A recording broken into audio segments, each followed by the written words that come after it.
Hey, we're live. Look at that. It's funny how that happens. Anyway. Anyway, how y'all doing? How y'all doing? How's your week going? Y'all ready for some more crazy weather? We have just had so much pollen. I don't know if you know so it got up to like 14,000 here with the pollen. Hey, how's it going, Mrs. Hopkins? How you been? Yeah, the pollen got super high, and then the rains came. We had a few tornadoes. Things were lovely, and then I get up today, and the tables are already covered again. Like thick, it's tick mung, as I say. Um, and it's very thick. So, yeah, I'm ready. I think there's another storm. It said we were going to get rain today, but we didn't get anything. Um, and then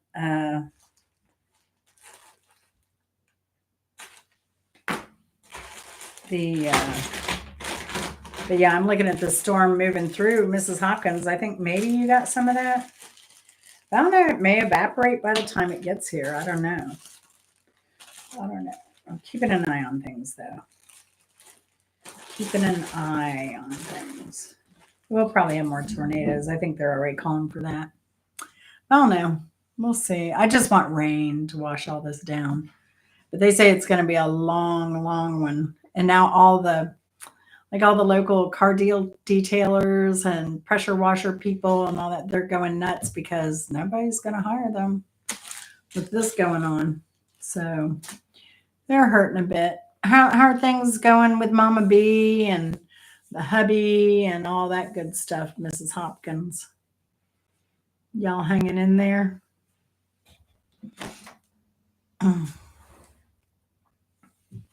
I don't know if you ever said anything. Did I ever give you? I think your aunt died, and my condolences on that. I'm so sorry. But man, you have some longevity in your family. Holy cow. That's awesome. That is awesome. I love that Mama B is still kicking it with her dancing and stuff. We need another dancing video from Mama B. It's been a while. It's been a while. How's your boo boo from Fallen? Oh, so she hasn't passed yet? Hey, Mike, how's it going? So she didn't pass away yet, Martha? I don't know why I thought she had.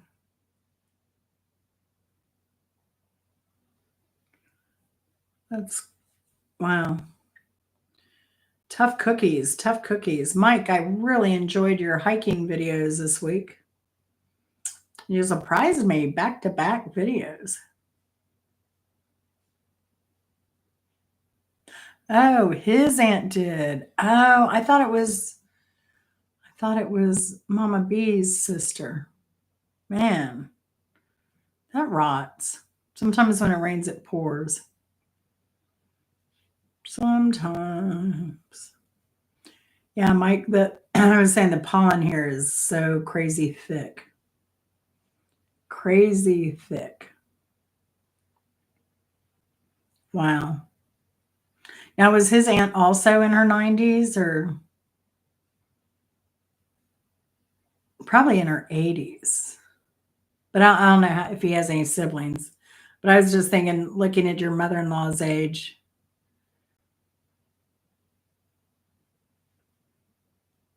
older than your mom. Holy moly. Wow.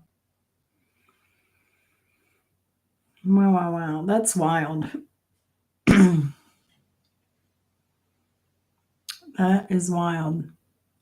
So yeah, I have some words for Benny. Now, Mike, were you around at the end of the show, or did you like hike out of here as soon as it was over? Because Benny cracked me up. He had me choking. I was dying. But yeah, I don't know. Simple Life should be here today. I don't know. Well, she didn't say if she was coming or not. She may be late though. So, and I thought Hunter might be coming by too, but he might be taking a nap because we were both up at 5 o'clock this morning. He went live, and we were just chatting and stuff. So, he couldn't sleep. I was in pain, so I couldn't sleep. I got like 6 hours of sleep last night. Once I finally went to sleep at 6 this morning, and then but the night before was 4 hours sleep. So I'm beat. I know I'll be tired tomorrow because I'm getting a vaccine, and the next day I have my ortho. I'm going to get my shoulder looked at finally because I have a road trip coming up. So I figure if I have to have surgery, I can have my surgery, and then I'll be road trip ready by the time we hit the road. And Mrs. Hopkins, I'm going to have to delay my West Coast trip. It's coming though. It's coming. Maybe in the spring. I don't know. Because New Mexico is so crazy. I talked to Camilla, and she's saying that it's still in the 50s and 60s when I look over there. Here it's in the 70s, 80s already. New Mexico up in Santa Fe area, it stays pretty cold for a while. But I'd rather be there in the spring than in the fall, I think, because if those snows hit, then you're kind of stuck. So it'd probably be a spring trip out west sometime, hopefully. But yeah, so this week's is 70s, 80s, and 90s. I have a lot of West Coast bands. I think I may have two Cleveland bands, but most of them are California, West Coast, NoCal, and SoCal. Do they call it SoCal there? Everything's LA once you go south. But no offense to Californians. Just kidding. Just kidding. But I know NoCal is a thing. But yeah. And hopefully Vinny will make it. He may be in the bushes. So, Mike, you've got spring break. I think kids are doing spring break here right now. Are you doing anything special if you haven't had it already? You're hiding, Vinny. You should be hiding. You should be. I think A Simple Life's going to have some words for you tonight. I asked her, I'm like, nice. Nice, Mike. Did you get stuff done around the house and stuff, projects? Or did you go camping? Yeah, Vinny, you're in trouble. Oh, so let me talk about the road trip I am taking soon. Well, a few months. Is it a few months?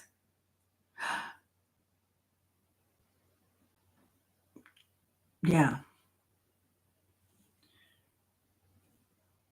Mike, that's rough. But it feels good to get those unfinished projects or, things you wanted to get done and behind you. But I always say there's not enough time, and it always takes twice as much money and twice as much time. Hey, Tribbles, how are you doing? You and the kitties.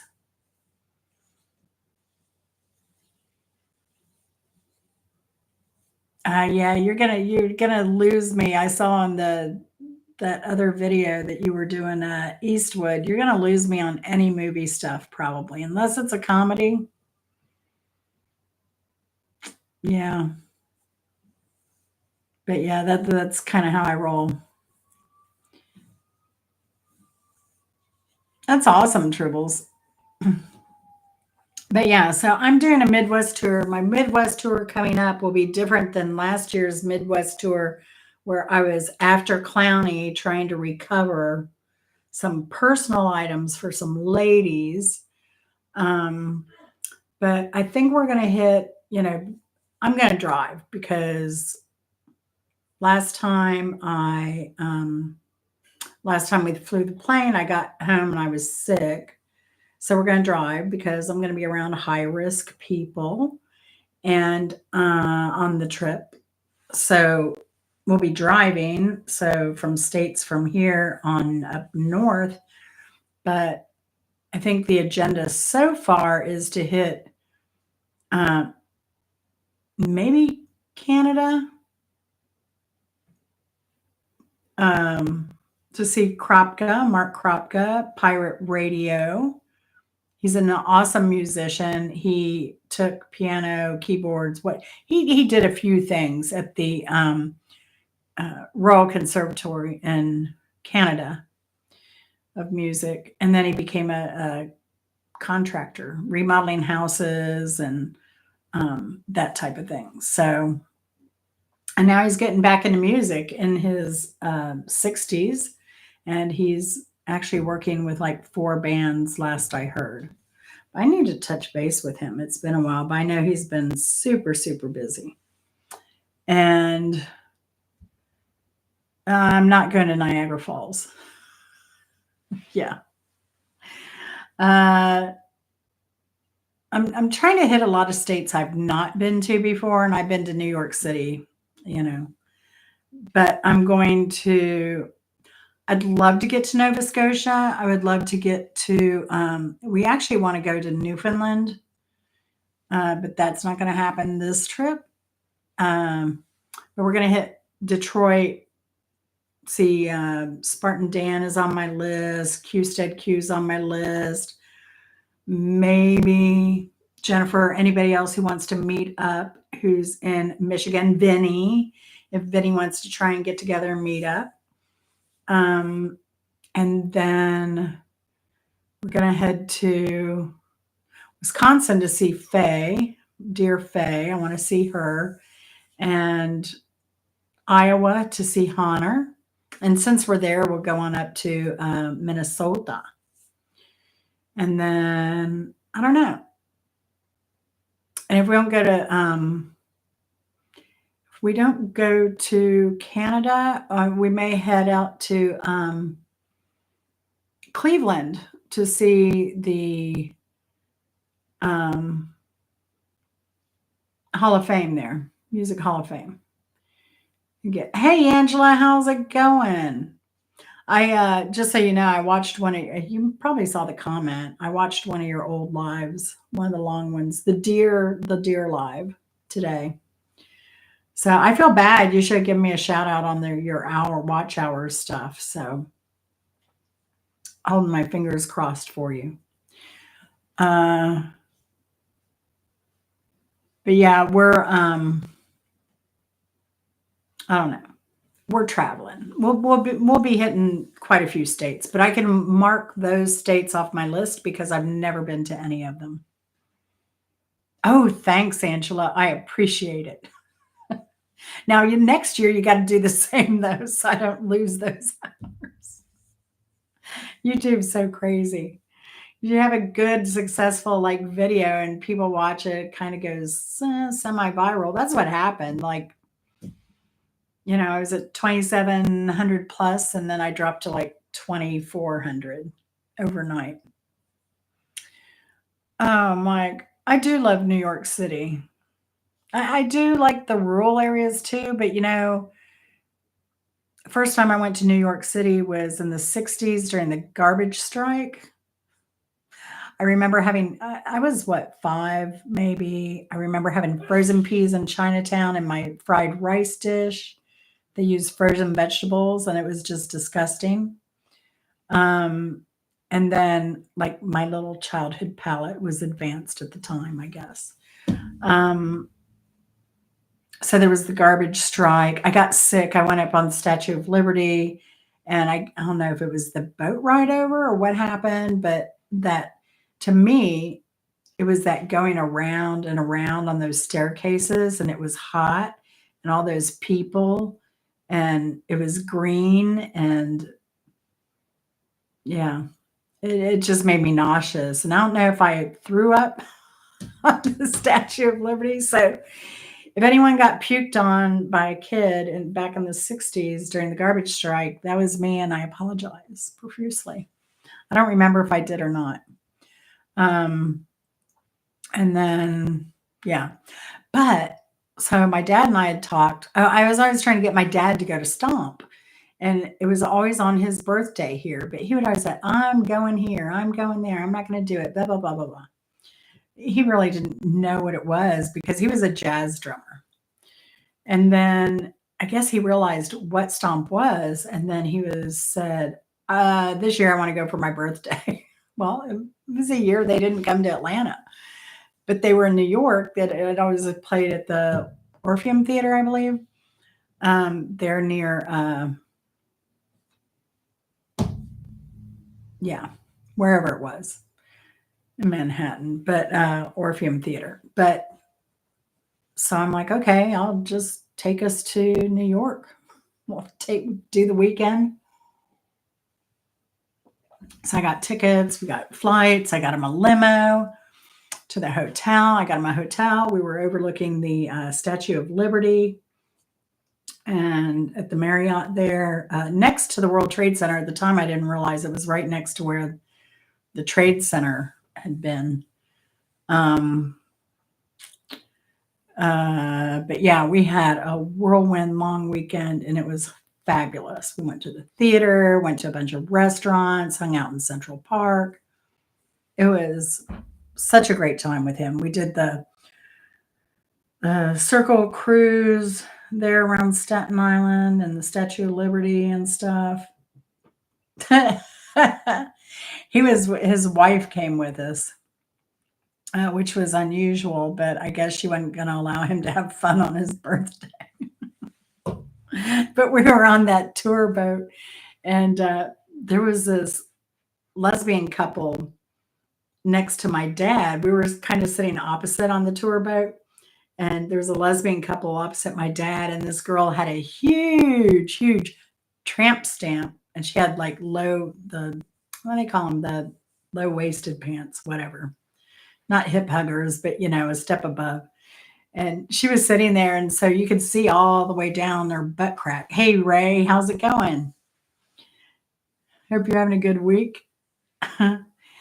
But she had this big old cross, and he's over there trying to sneak with his camera to get this shot of the cross over her butt crack and not set off his wife. It was so funny. It was funny. Oh yeah, Florida's horrific. Ocala, North Florida is pretty good still, but it's not going to be that way for long. Yeah, that was crazy what they were trying to do with the state parks down there, Mike. That was crazy. I'm glad somebody let it slip and y'all fought back on that. I mean, what a horrific thing to do. Oh, Angela. Oh my gosh. 800 a month eye drops are affordable. Are you kidding? I mean, I guess it's better than losing your sight, but dang. Contact that company, Angela, see if you can get a coupon or a discount or something. Oh my gosh. Or free. I would ask for free because that's how I am. All right. So did we lose Benny? Or is he just hanging in the weeds? He's hiding from a simple life. Is that what it is? Oh, it's already over the cars. I woke up this morning. Everything was covered in yellow. Okay, Benny. Oh, Angela. Oh, that's terrible. Well, hopefully the national forest will be protected from any more houses. I know there are houses already there, but dang. Yeah.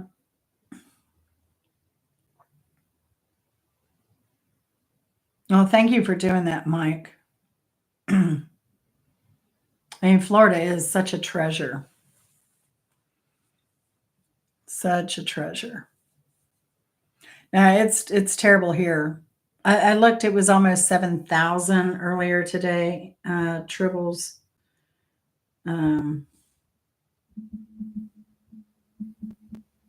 but we broke that pollen record last week at 14,000. Today it's 7,000. 7,067 grains per cubic meter of air. Today, very high. Tomorrow, very high. Friday, very high. It's gonna be high. All right, so we're ready to get started. Let's get this party started. Oh, yeah. Well, in Florida, it kind of does, Tribbles, because it's such a high humidity. You grew up there. We didn't have this. And that's why, is because all that humidity kind of collects the pollen and weights it and drops it to the ground. Hey, Envelope, how's it going? Marriott's getting ready to make a lot of money off of me coming up in the next couple months or so. They're going to be happy. I'm going to be putting out a lot of Marriott videos. Hey, Chris, how are you doing? Good to see you, darling. Hope you and Debbie are doing well. I know, job security, James, job security. I know, I was saying, Tribbles, everybody's trying to get jobs washing cars and cleaning homes and pressure washing. Nobody's going to hire anybody to do that. It's Georgia. That's how it goes. Oh, yeah. Yeah. That's one thing I miss about Florida. I mean, my allergies here are terrible. I do a video and I start coughing. All right. I don't know. This is going to be a long road trip. It's going to be almost 3 weeks we'll be on the road. So it's going to be a long one. So I got to pack a lot of clothes. And we always travel with a cooler. So cuts down on food expenses. All right. Question number 1. Here we go. Oh yeah, I got some good ones coming up for you, James.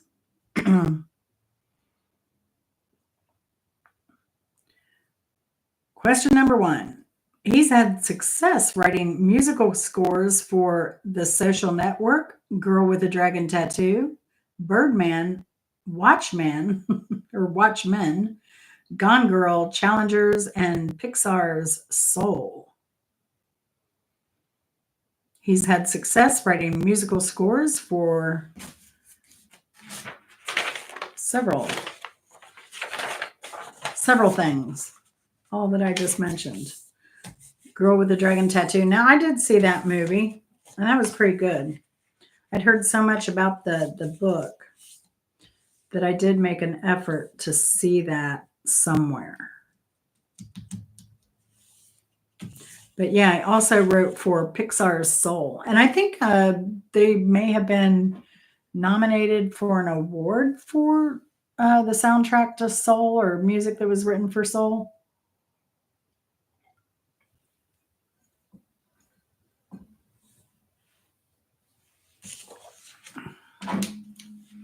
I have dust mite allergies, Tribble. I can't escape those. I need to go to an allergist again, because I have a lot of medicine allergies and dust mites. I think I have others now. It will. We have a lot of footage coming, but I still have vacation that I have not posted from February. And then I don't know if I have any from the other trip we took in March.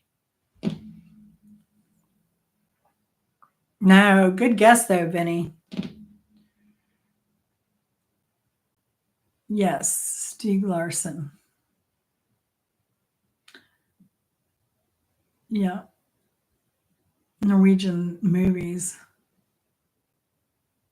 There was a great video store here, and you would go in and they would have movies by director or by country or by cult or by it was called Movies Worth Watching. It was awesome.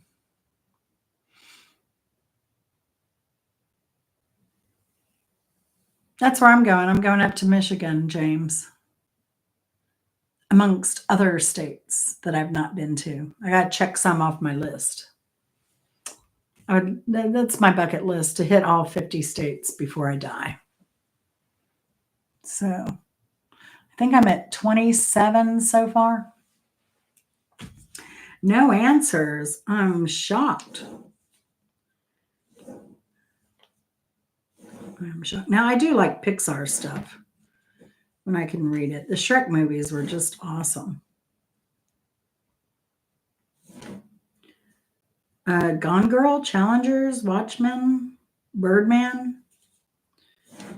No takers, huh? All right. Might be shocked. Hold on to your bootstraps. It was Trent Reznor. Trent Reznor. Oh, I'm sorry.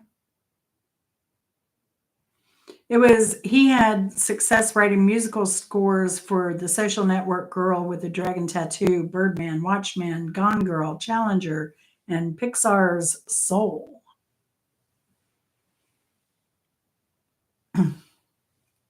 And that was Trent Reznor. I was surprised to learn that he's gone into movie scores and that type of thing. He's gone the way of Danny Elfman.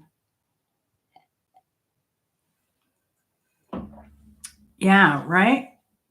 And I said I think they or they were nominated or won an award for that. So very interesting. Trent Reznor. True. This is only one question of a lot, Tribbles. And we have some pretty good players. I'm surprised Vinny didn't know that one, actually. So, yeah. Yeah, going from 9 Inch Nails in their first album and don't know who the guy is. So he was with 9 Inch Nails, lead singer. You know, I want to, You Like an Animal and those songs. 90s. He was a 90s guy. Number 2, name the lead guitarist for Black Sabbath. Name the lead guitarist for Black Sabbath. I know one of you guys got to get on the board here. Tonight. Oh, you'll get it right. One more time, Vinny. There you go.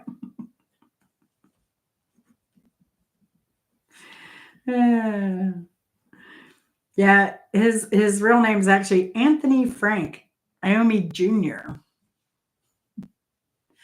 Is it just me? Like my spell check now has gone to in a handbasket. Like I will start typing something and I think it's the word. When I put it, it's like compound words. It's really messing with me. And then like I'll put in a word and I'll hit it. And then I'll get like 2 A's, or if it begins with an A, I'll get double A or double G, or it's insane. Driving me nuts.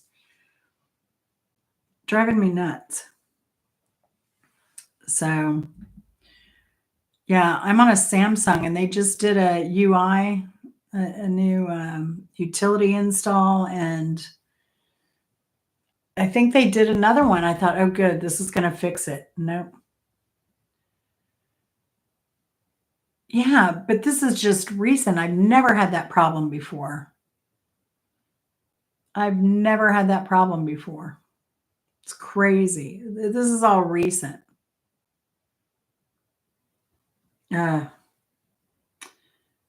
Like Dragon at Deagon. I know I didn't spell that, and I thought I double checked it. All right. So Vinny's on the board. Number 3. This musician had a 1998 or 1998 hits that included Chocolate Salty Balls and Simultaneous. This musician had 1998 hits that included Chocolate Salty Balls and Simultaneous. And Vinny, I want you to know I thought of you. I thought of you.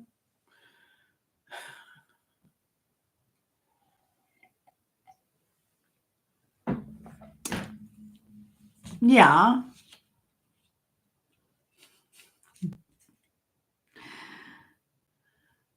Put them in your mouth and suck them, suck them. Yeah. Who was that though, Vinny? Do you know?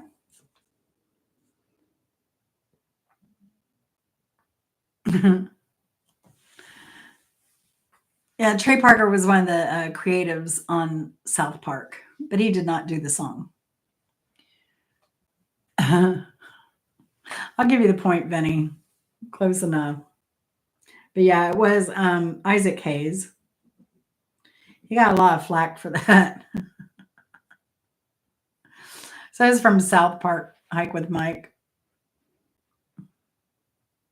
I know, but I have some stuff for you, Mike. You're gonna be good. But yeah.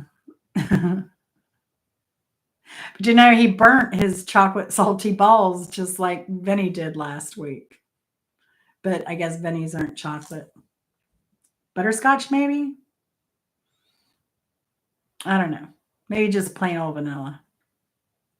TMI. Number 4. In the episode Steal This Episode of The Simpsons, they played a parody of the song Breaking the Law. Who was the band who performed the song? So vanilla.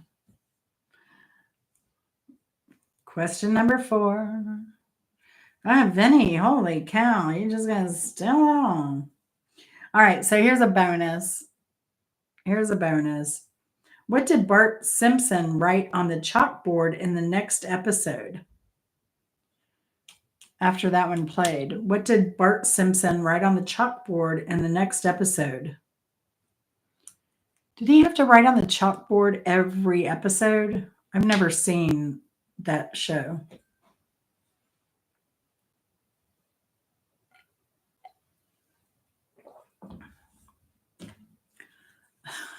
Good,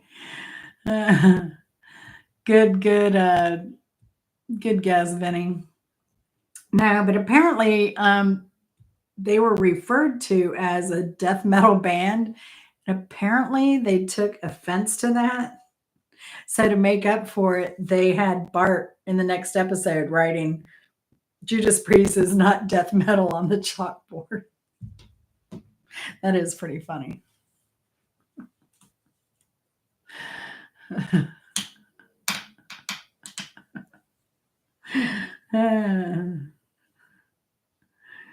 All right, going on. Question number 5. This indie band from Stockton, California was known for their hit named Stereo and subsequent video. This indie band from Stockton, California was known for their hit named Stereo and the subsequent video. I was surprised they actually even had a video on MTV.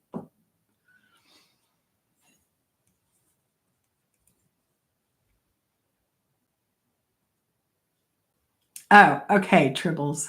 I'll give you the point. I'm sorry. Yeah, thanks for bringing that to my attention because sometimes I miss stuff. Beavis love it.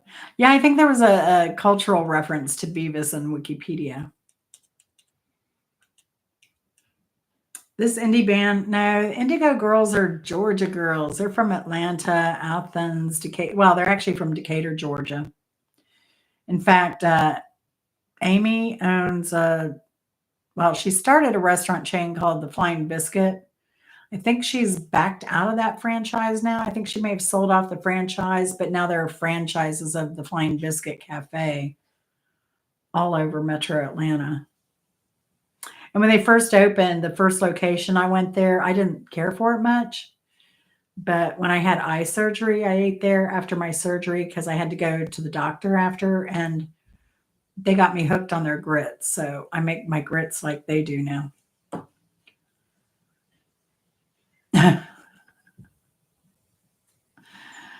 Oh.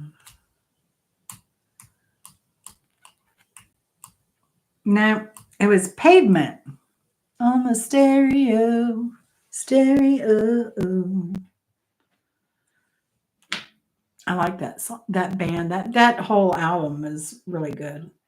And it is well, they didn't get to be really popular till the 90s, but they were around before that doing stuff. And the musicians from Pavement are really interesting. I think they're like, computer engineers, and they grew up in Berkeley, and some of them did, and the whole Bay Area, and so yeah, they're brilliant people, and I think they were kind of just doing Pavement as like, oh yeah, let's play around, do weekend gigs or anything, but they were writing their own music and performing, and they got, I don't know what they put out, maybe 5 records or something, but I don't know. I don't know, but I do like the band Pavement, and I think they were underappreciated. All right, well, you're leaving with 1 point, Tribbles. So thanks for playing. Enjoy. I had poulet à la moutarde. I made chicken and mustard sauce, French dish, and I have a video coming out on that. So, all right, moving on. Question number 6. In 1986, ELO member Bev Bevan formed a new band with what name? 1986, ELO member Bev Bevan formed a new band with what name? Vinny, you got it.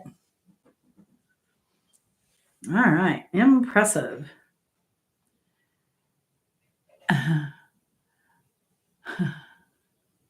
ELO2. ELO2. Question number 7. She was married to Ike. Question number 7. She was married to Ike. I know, right? Tribbles playing against Vinny. Ah, Faye! Oh, girl. It is so good to see you. Oh, what a great surprise. I love it. I've been meaning to send you an email because, I'm going to come up to visit you. So I need to email you with, I don't have details, but yeah, I'm coming up your way, Faye. I can't wait. I cannot wait. We're going to have to ditch Chris. So if you can think of anything where we can ditch Chris and, like, I don't know, have a Thelma and Louise moment, let me know. Like, except for the ending. We'll do everything but the ending.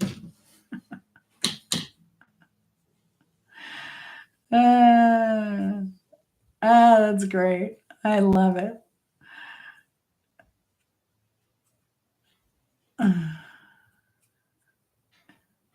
Yeah, Tribbles. Yeah. Enjoy your dinner, Tribbles. Thanks for coming. Thanks for playing. Good job, Faye. It's great to see you back. Number 8. This band won its first Grammy Award in 2017 for the song Dystopia in the Best Metal Performance category. This band won its first Grammy in 2017. Oh, I need to get it cut. And today was not a good hair day. Thank you, though. Thank you. I'll probably get it cut before I hit the road. Maybe. My bi-yearly haircut. I'm cheap. I'm cheap. I'll let it grow out till it bothers me and then I'll cut it off.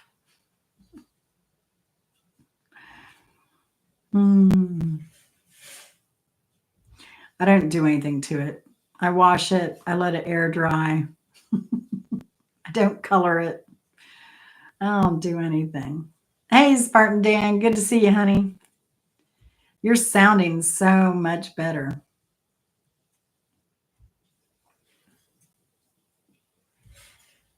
I do that because it's long. It gets hot.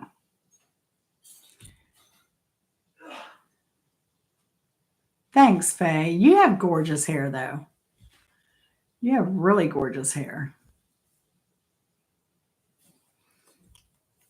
This band won its first Grammy Award in 2017 for the song Dystopia in the Best Metal Performance category. Did anyone answer that one? See, now I'm surprised Mike didn't get that one. But it was 2017.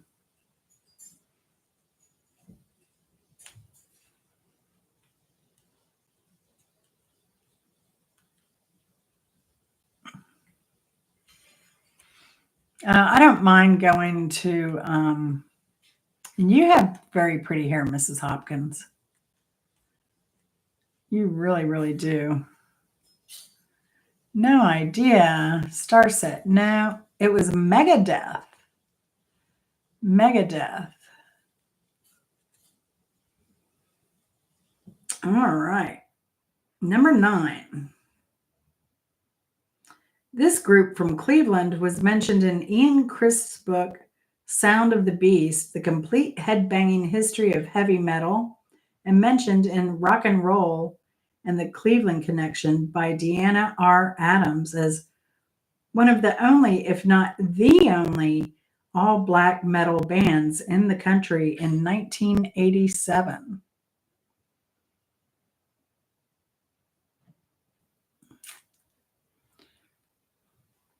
Hike with Mike. We must have some kind of psych connection going on here. It's crazy. It is crazy. Stick around.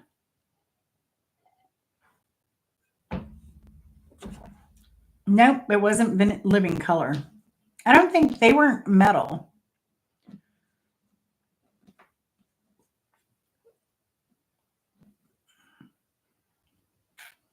But that is not the answer.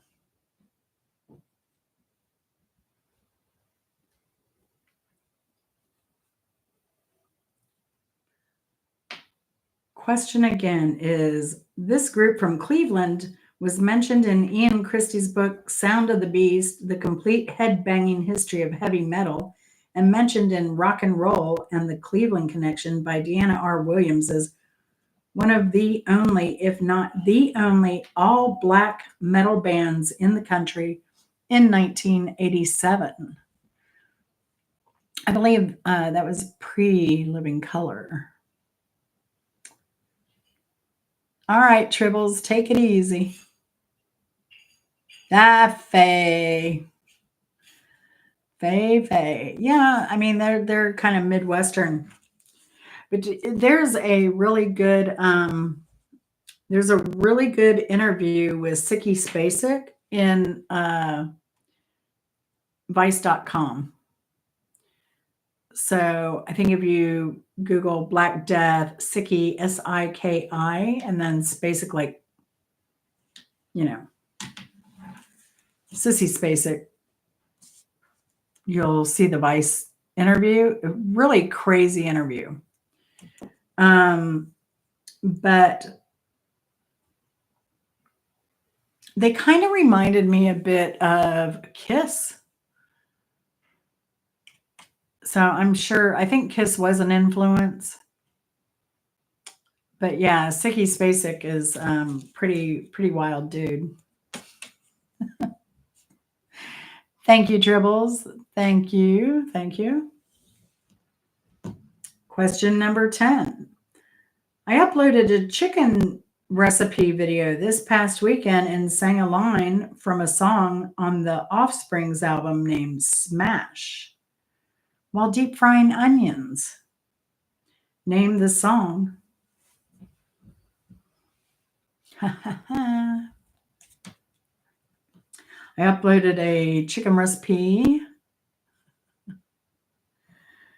video this past weekend and sang a line from a song on the Offspring's album named Smash while deep frying onions.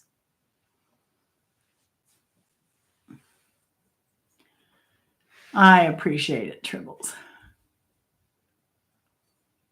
Yes, Vinny. Because you got to keep them separated. Yes, yes, yes.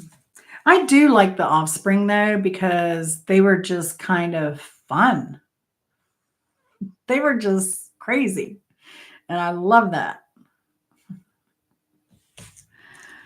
And I like in that song in particular, I kind of like the mix of like the Middle Eastern kind of sound and the chorus and everything. But yeah. I know, Vinny. Come out and play. I saw Warriors live in the theater the night it came out. And then they banned it from all theaters immediately thereafter. Most definitely. And I thought that was a wild movie back at the time, but I've seen it on replays and it's like, oh, this movie's lame compared to what movies are today. Anyone else see The Warriors in replay? Because I don't expect a lot of you probably saw it first night in theaters. That was a good movie, Spartan Dan. And then it ended with In the City by, who did that song? Rafferty? Or was that Rundgren? Who did In the City? In the City. Uh-huh. But yeah, it was about two gang members and their turf wars. Yeah. Very, very good movie. I don't think so, Mrs. Hopkins. Then it was probably Jerry Rafferty, right? Oh, yeah. Premiere night, yeah. And then it was gone from all theaters after that because they were afraid it was going to like break out a bunch of gang wars. Even though it was this very fictional gang members. It's crazy. Crazy, crazy. All right. So Vinny's 5, Tribbles is 1, Phase 2. This rocker is related to Al Roker and Roxy Roker from the Jeffersons. Al is the second cousin once removed. This rocker is related to Al Roker and Roxy Roker from the Jeffersons.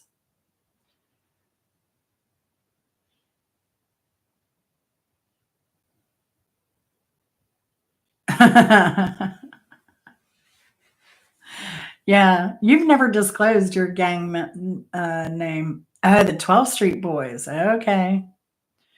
Yeah, Detroit had a crazy amount of gangs back in the day.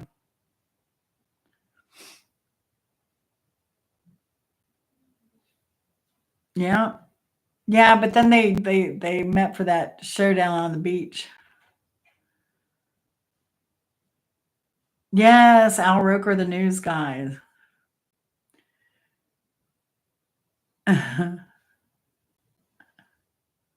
I'm terrible with movies, Tribble.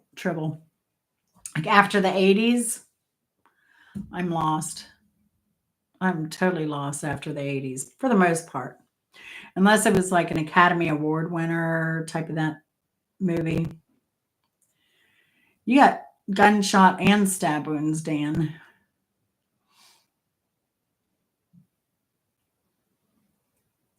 Yeah.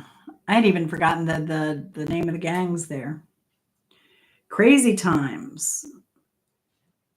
So this rocker is related to Al Roker and Roxy Roker from the Jeffersons. No takers, no takers. I'm shocked.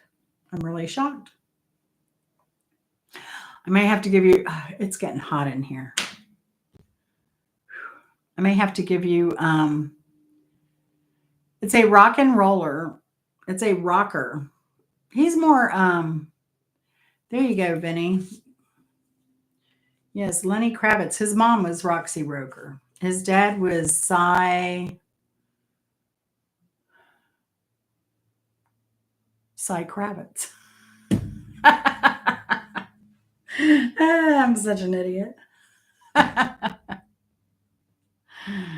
Yes, yes.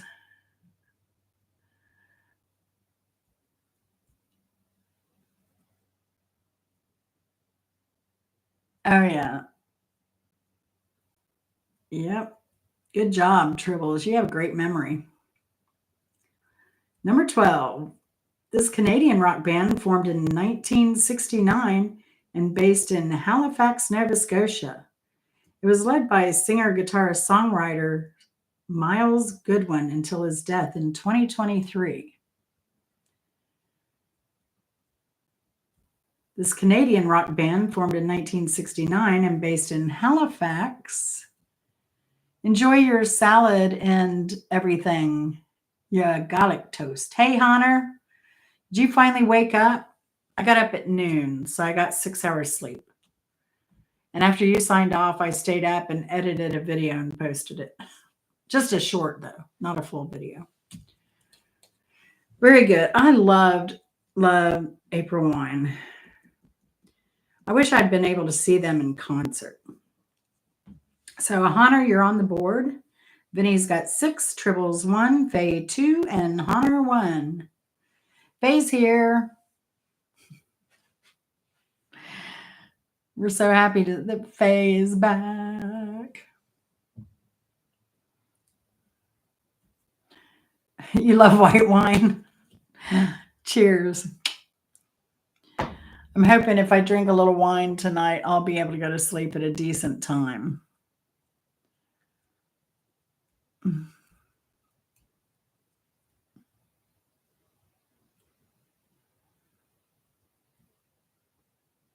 Oh, that's wild, Tribbles. Very wild. I've worked with engineers that were had photographic memories. Crazy, crazy stuff. Question number 13. So, Hunter, you have time to beat Vinny, as does Faye and Tribbles and Mike. This band had a bassist who won. I can mess up a trivia question real quick. Number 13. This band had a bassist who's worn a diaper on stage. This band had a bassist who wore a diaper on stage.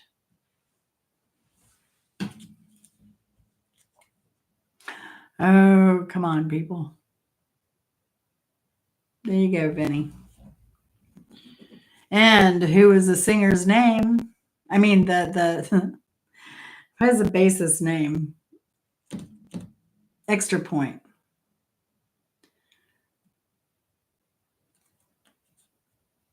Flea, you got it, Vinny. Give it away, give it away, give it away now. Yeah, he did. He did wear a diaper on stage, Spartan Dan. And nothing else. Nothing else, just a diaper. I don't drink often, Tribbles. I need sleep desperately. Had 10 hours in 2 days, and probably less than that in 3.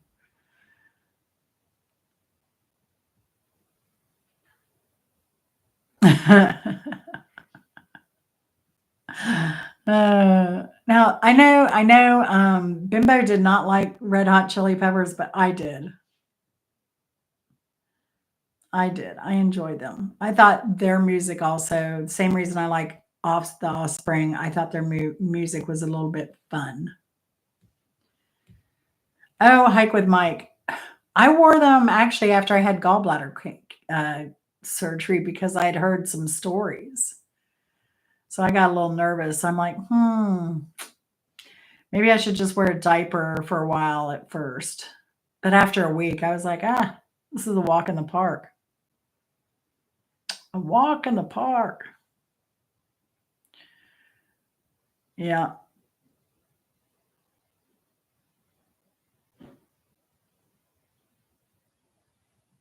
Oh, yeah. I remember that, Dan. You did do the diaper thing.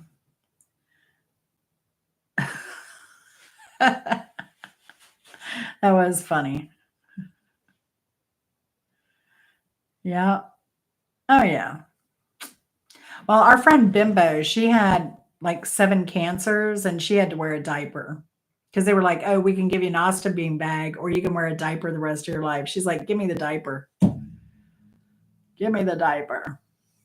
Yeah, she didn't wear it 100% of the time, but she did sometimes. Most of the time she wore it.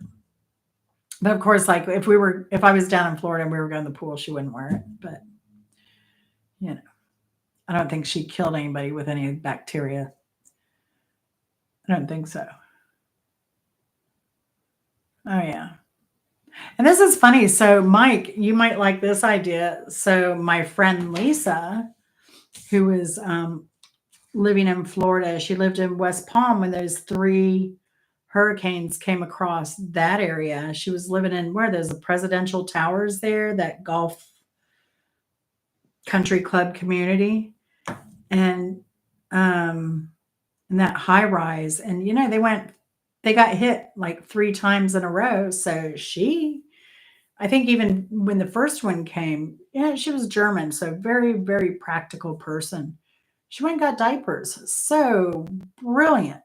Like, because she's like, I don't know when I can, wash laundry again. And it was her, and she was taking care of her daughter's mother in law who had Alzheimer's. And I was like, that's brilliant.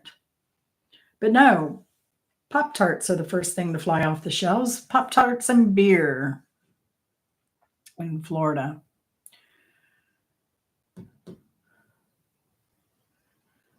All right, Angela. I hope you get to feeling better.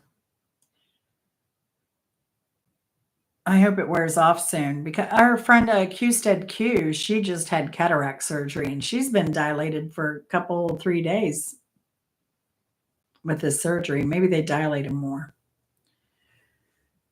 But good seeing you, Angela. I do appreciate you chiming in and all watching all my videos today.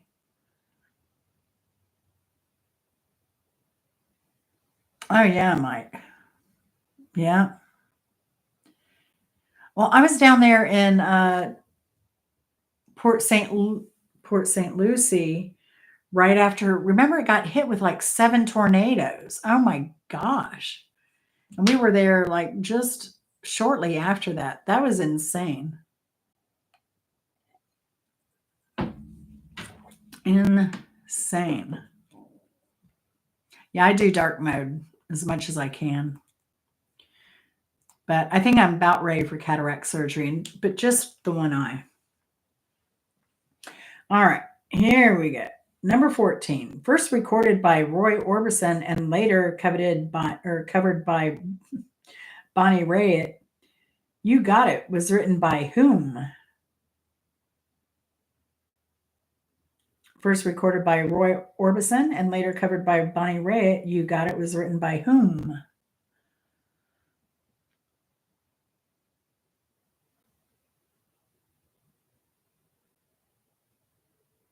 I'll take that. Any other guesses? It was written by more than one person. Very good, Benny.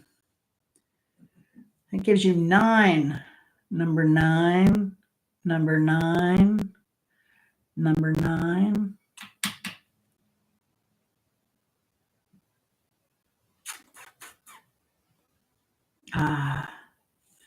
No guesses. No guesses.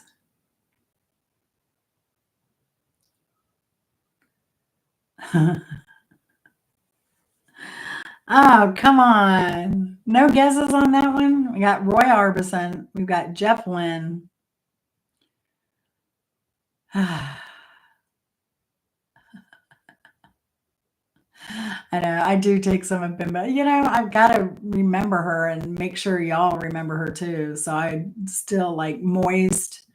I laugh at Moist. I give away silly prizes at the end of these. Like those are all in her memory and honoring her craziness that I really still miss. I need to call Suzanne.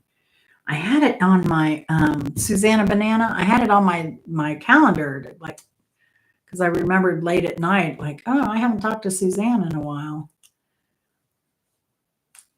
So I need to text her, see what she and Jack are up to. James Brown, nope.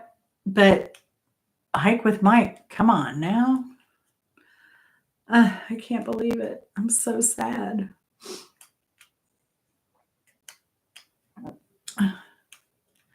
Hike with Mike answered it earlier. Well, he kind of knew. But anyway, so it's Tom Petty from Traveling Wilburys. So yeah, Weird Al.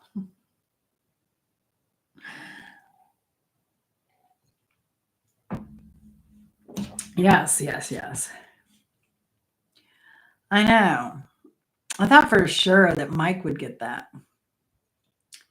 Number 15, And Justice for All was included in the Village Voice's annual Paz and Jocks Critic Poll of the year's best albums. It was nominated for a Grammy Award in 1989, controversially losing out to Jethro Tull in the Best Hard Rock Metal Performance Vocal or Instrumental category, pissing off a lot of people. Vinny, dang it. Mike can't catch a break. 10. Is it sorting right? If I'm missing something, if I'm calling them wrong, no, because I did set it up right.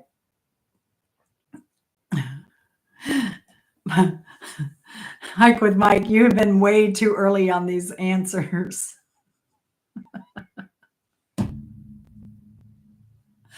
I mean, you talked about the Jethro Tull thing earlier. You talked about the Traveling Wilburys earlier. I'm telling you, we must have a psychic connection or something going on. Or psycho. Probably more like it. Like my dad and I used to do that. I'd think of him, he'd think of me, and he would call. It was crazy. Good night, Dan. Love you. See you soon in person. I can't wait. I'm so excited. I'm glad you're doing better, though, Dan. I know you're not looking forward to what's coming, but, gotta get to the bottom of things, so to say. No pun intended there, really. All righty. Moving on. Number 16. He recently said, the joys of getting old mean you go deaf. I also now have got the joy of going blind. Then I'll have a full Tommy. He recently said, the joys of getting old mean you go deaf. I also now have got the joy of going blind. Then I'll have the full Tommy.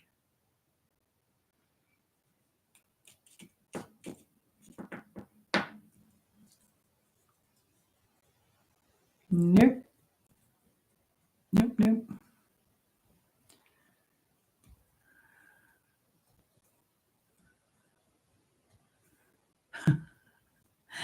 No, not Ray. There you go, Vinny. He certainly did. I mean, it sounds like he's kind of taken it in stride. It's unfortunate. That's a recent news article. I think it came out this week. So, yeah. I mean, I guess Townsend's already said he's gone deaf. Quite a bit deaf. But yeah, Rogers adultery is inflicted with both. But sounds like he has a positive attitude.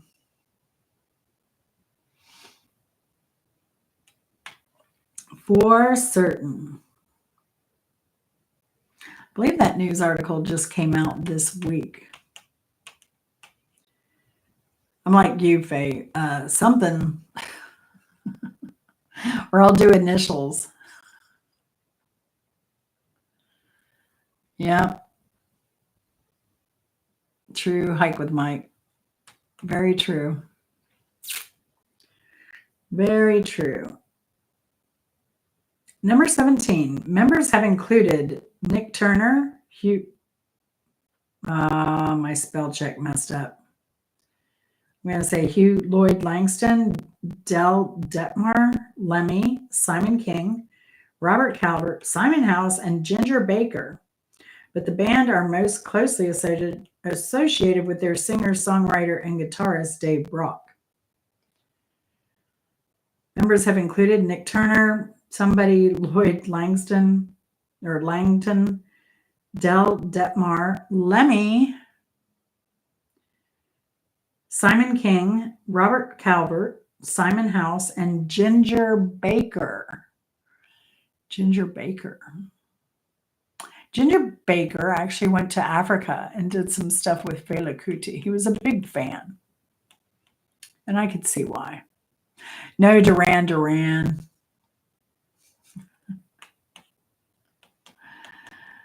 Or is that a quote from Duran Duran? At some point we have to accept our limitations and the hardest thing, I don't know. But it isn't Motorhead.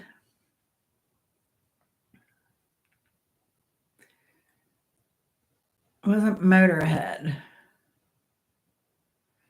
Mrs. Hopkins? As a student of the college, or as a professor of the College of Rock Knowledge, I'm surprised this one's getting past you. The band that Lemmy was in before Motorhead.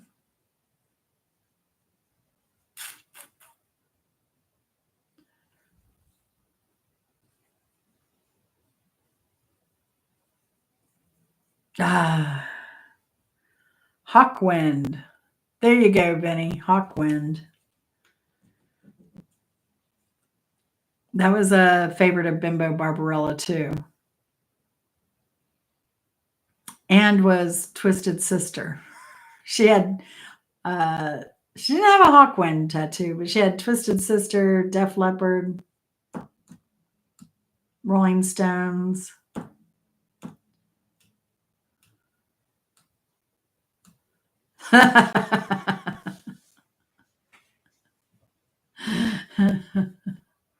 Oh, that's what we all get blessed with too later on Hike with Mike. What was it? Who was that guy? The blue collar comedy tour. Larry the Cable Guy. Grandma's got the walking farts. Yes, Vinny. Yes, indeed. Bimbo, our friend Bimbo, she had a YouTube channel, Bimbo Barbarella, and she actually wrote music, performed it. Her lyrics were always awesome. She did some covers in her own bimbo-esque way, but I learned a lot from her. She could sit up here and tell you Hawkwind. She could tell you where all these musicians went after Hawkwind finished, and she was just a brilliant when it came to music. She had over 3,000 probably CDs. Yeah, we had the College of Rock Knowledge. So every other week we had the college professors, of which Mrs. Hopkins was one, myself, Mark Kropka from Canada, and Bimbo. My husband Chris joined in.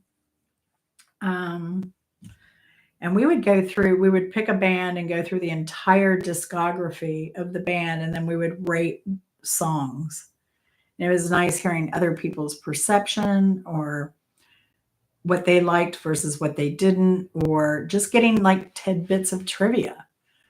So it was always interesting and fun, but it was hard work, right, Mrs. Hopkins? Like those 2 weeks going through some of these bands' discography, they had over 20 albums. It was a lot of work. But I was never like a big Kiss fan, but I did like that one odd album that they did. I thought that was one of their best. It was very enjoyable. It was. It was. And we had a good audience, really good audience. Of which some of these same people here from that audience. So love it. Let's see. Number 18. Name a band with Dave Navarro as a member. Name a band with Dave Navarro as a member.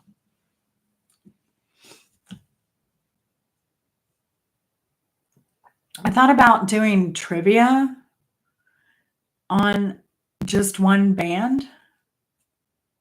There you go. Mrs. Hopkins got a point.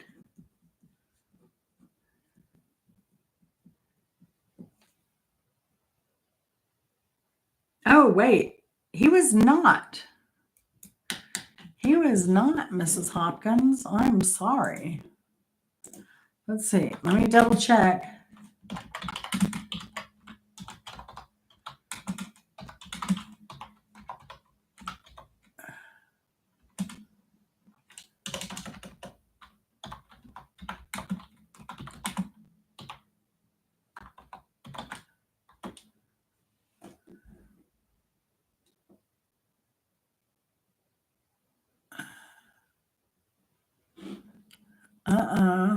Was he?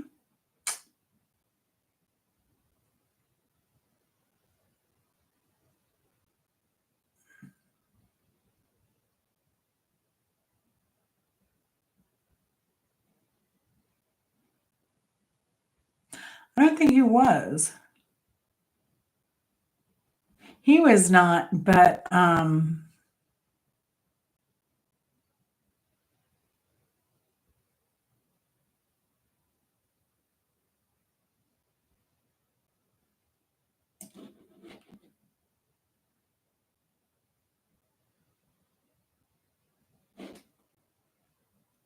Perry Farrell was.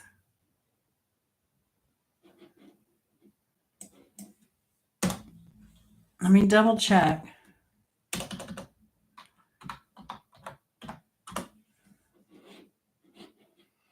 Sorry, y'all. Let me double check. Double check. I did not use ChatGPT. No, he was not in that band. Past members: Martin Noble, Perry Farrell. Oh wait, also featured post Jane's Addiction of Farrell with. Okay, I'm sorry. Good God's Urge.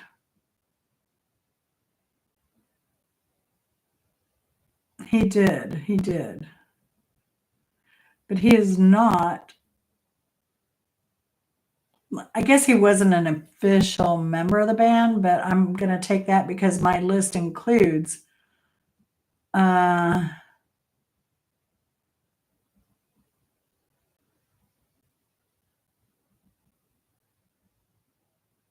think all of the bands that he was in.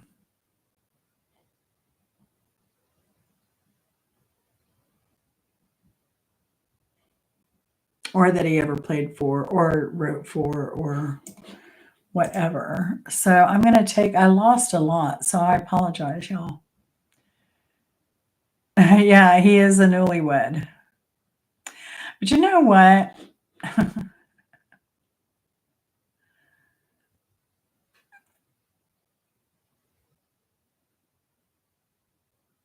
Oh, yeah, Beth is a pretty song.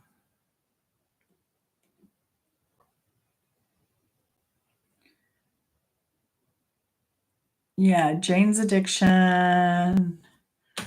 So I'll give you a point, Hunter. Mrs. Hopkins, I'll give you a point. Yeah. I was looking at some photos of Farrell like lately. He looks like he might be having some issues.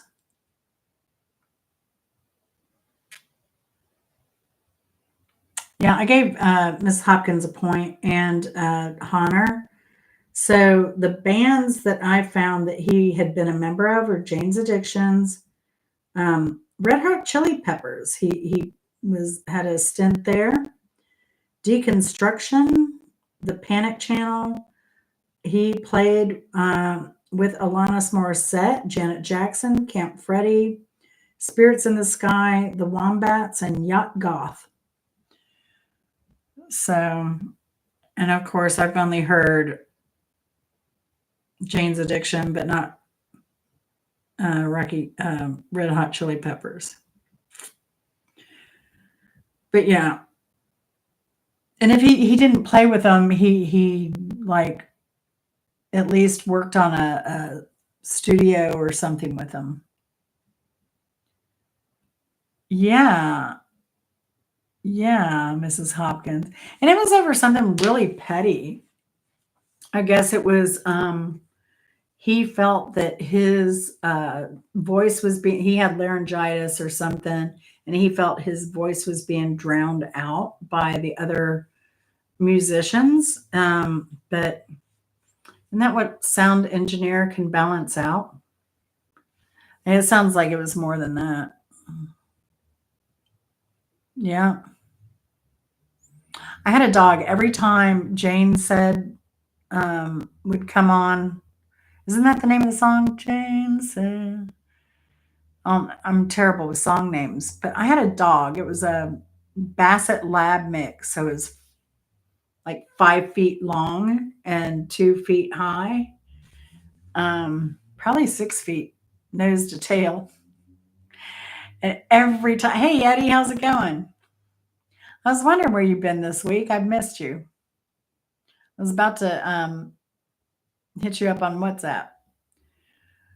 But every time Jane's Addiction, I don't know what it was about that song. My dog loved that song. And that he'd be laying down sleeping, Jane's Addiction would come on, and that dog would get up, and that tail would just almost like go in time. I don't know what it was. They can be stinky though, but I'd go and get its glands cleared out. Yeah, Bobo was an awesome dog. He was a 90-pound lap dog. Oh, excellent, Eddie. Excellent. It looked like a 70-pound wiener dog. It would actually freak out pizza delivery drivers because they'd hear this woo, woo. I mean, it had a deep bark. And they'd open the door and they'd be like, they'd expect a big dog and then this little 2 foot high dog. It was so crazy. And when we for the dog, we adopted the dog. And it was so funny because like most of the time I would swear that that dog was levitating because like you're not used to seeing a dog with that huge of a body being so short. My mind would play tricks on me. I love your dogs, Eddie. Your dogs are so cool. It's too bad they don't all get along, but it's nice that you have the land there in Colombia to be able to give them their own space. That's a real blessing.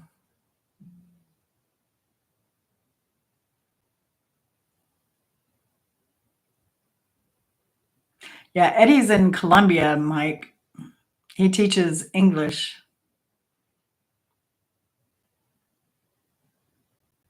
Yeah, Eddie, you've been teaching what, 20 plus years online mostly? Except when you did the business in house thing, contract. That was a contract gig, wasn't it? When you did the training in Colombia with the corporation. And Eddie, you might like Eddie's channel, Mike. He's he was a member of the Hare Krishna, but he's still spiritual, not religious. But he just got back from some months in India. That was his second trip to India. And he's done some time in Mexico, touring and all that good stuff. Oh, I didn't know about the private Catholic schools, Eddie. That's cool.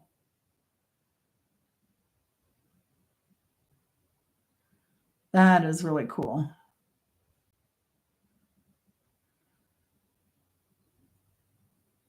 Well, yeah, Mike. You get to perform your history songs.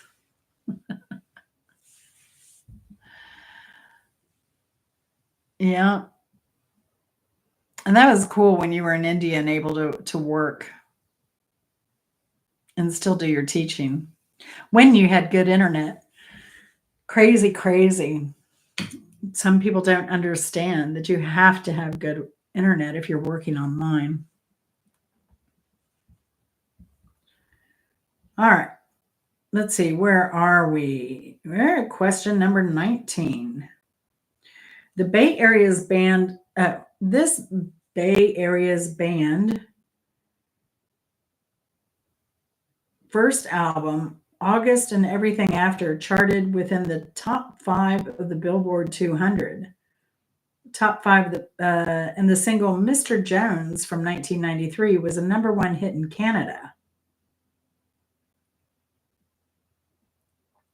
This Bay Area band's first album, August and Everything After, charted with top 5 of the Billboard 200, and the single Mr. Jones in 1993 was a number 1 hit in Canada. Yes, Mrs. Hopkins.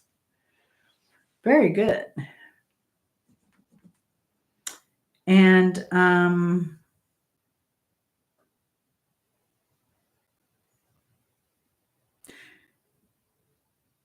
they won a Grammy Award too for Accidentally in Love from Shrek 2. So there's another like 90s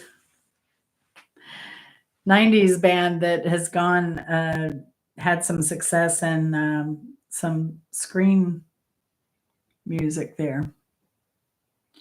Oh, I'm sorry, Hike with Mike. In my head, there's only one Bay Area, and that would be San Francisco, which is crazy, seeing that I lived in Tampa Bay by the university. Back in the door, day.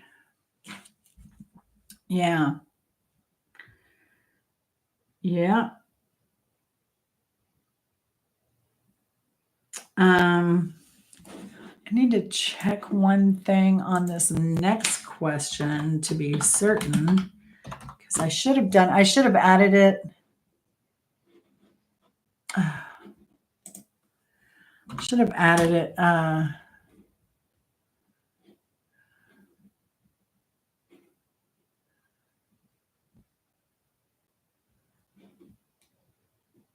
To this.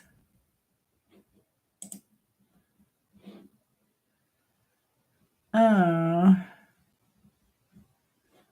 Really? Is it going to give me a hard time?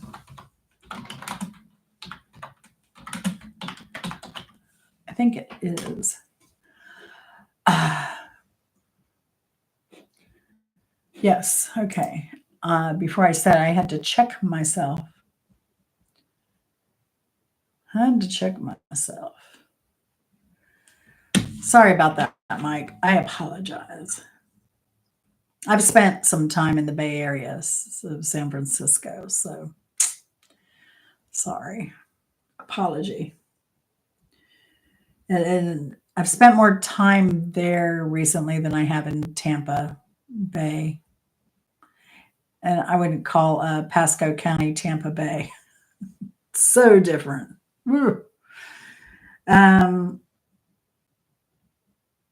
Number 20, this Canadian band is Mark Kropka's favorite band, according to Bimbo Barbarella. This Canadian band is Mark Kropka's favorite band, according to Bimbo Barbarella. Mrs. Hopkins, good job.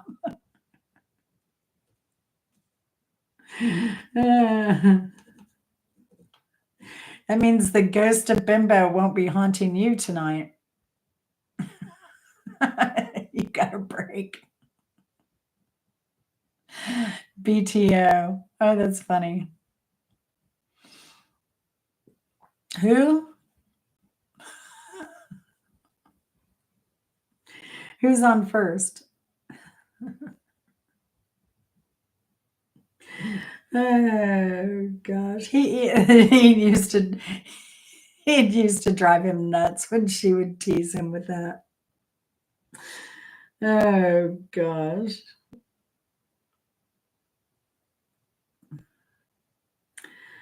Rapper Mac Miller covered this band's 1972 song "Everybody's Gotta Love" on his posthumous sixth studio album "Circles" from 2020. Rapper Mac Miller covered this band's 1972 song "Everybody's Got to Love." Is it "Everybody's Gotta Love," not "Live"? Anne Marie, no. Oh, that's even better. So if y'all go to Mark Kropka Pirate Radio to listen to him spin the tunes, just go in and say, "Hey, Mark, I heard your favorite band was Anne Murray. Your favorite artist was Anne Murray." He's actually a huge fan of the Allman Brothers, because his main thing is the piano, keyboards. So he loves that style.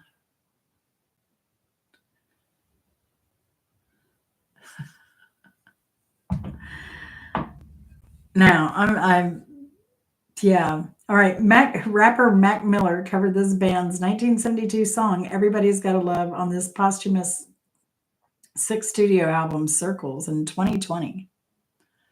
No.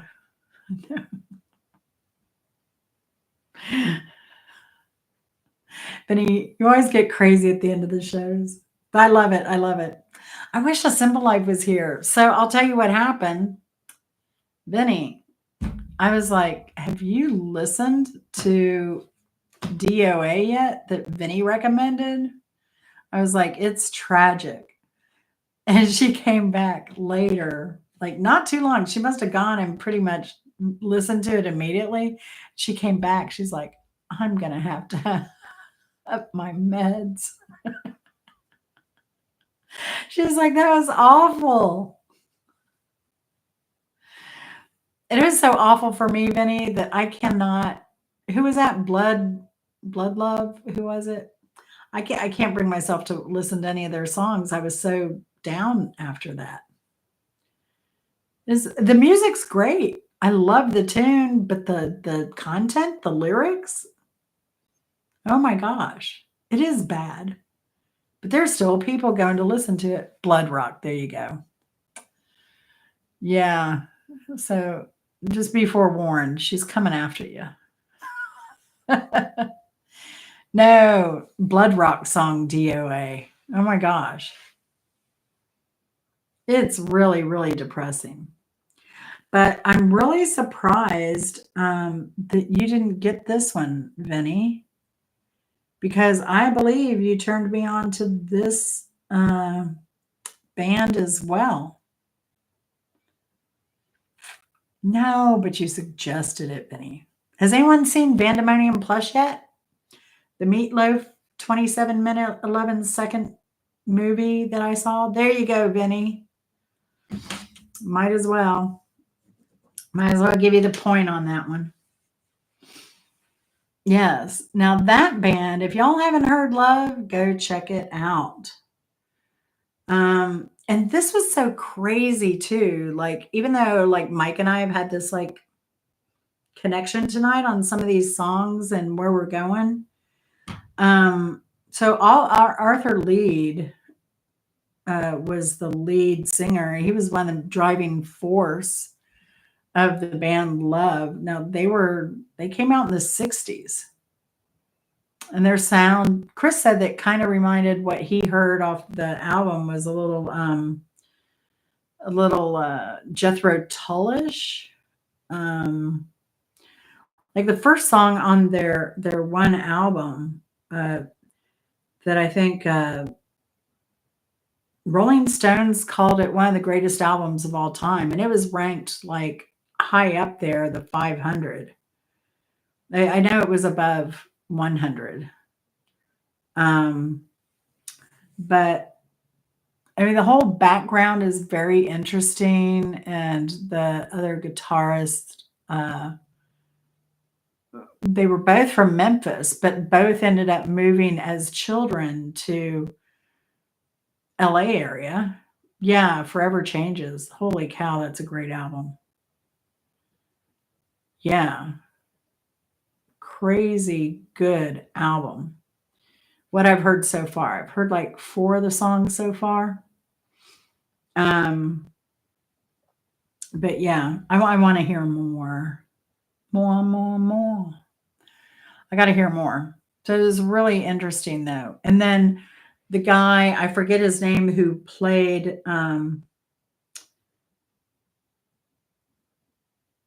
guitar with him, he was doing studio work as a teenager. So it was a very mixed band. So Arthur Lee was a black dude. The guitarist, his neighborhood buddy from Memphis, was a black dude. I think all the other members were white. It was like one of the first like psych bands that was like a mixed band. It was really amazing though, and they were amazing musicians. And even so, what was even interesting here, I don't know if I was on a psych thing doing this trivia this week, but the love lead singer, ironically, Brian McLean, who was also he was basically a musical genius, virtuoso kind of guy. He was really into folk rock though until he heard the Beatles, and then he let his hair grow long and he dropped out of school. Um, but um, he was a guitarist for Love, and his half sister is Maria McKee. Now, what's crazy is she actually sang vocals on Mr. Jones with the Counting Crows in the recording of Mr. Jones. And she also did If Love is a Red Dress, Hang Me in Rags from the soundtrack of Pulp Fiction. And it was the only original track on the soundtrack. And that song, and she was specifically picked by Quentin Tarantino to do that song for Pulp Fiction. So yeah, that was really, really crazy. Very crazy. But yeah, sometimes I love a good rabbit hole. And this was a good one. And even her background is fascinating.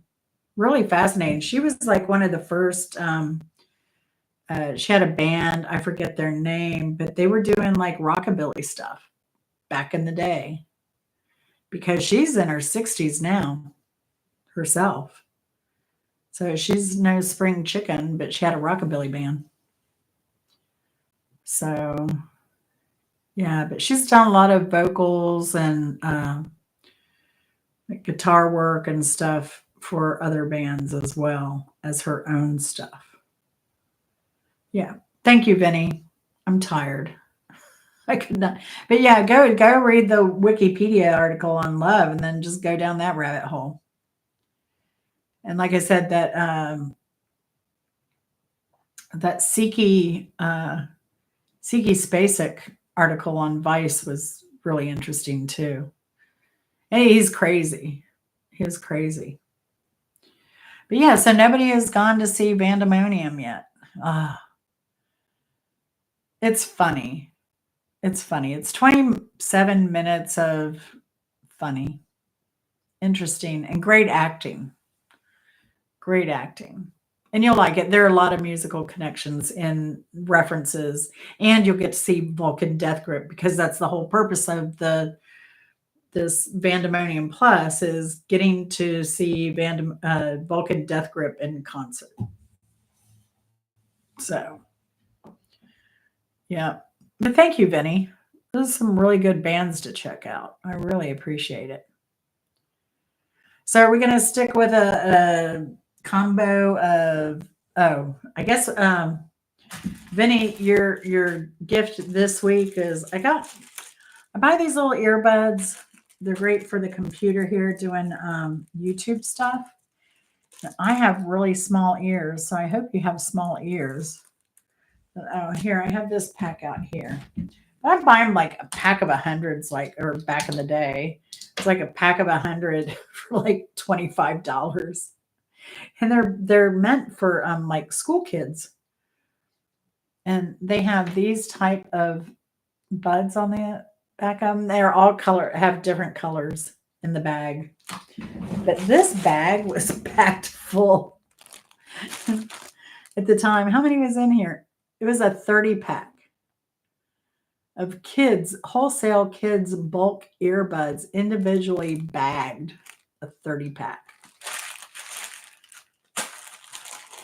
Big tool of cool. Yeah, you need that cooling gel after your little fire incident last week, Vinny. How are your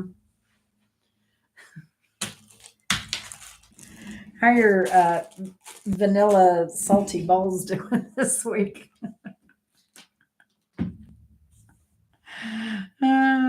Shouldn't play with lighters, Vinny. It's dangerous. Very dangerous.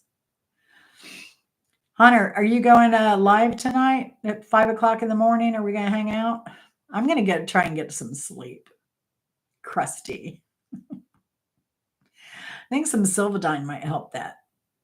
Crusty and scabby. You heal quick, Vinny.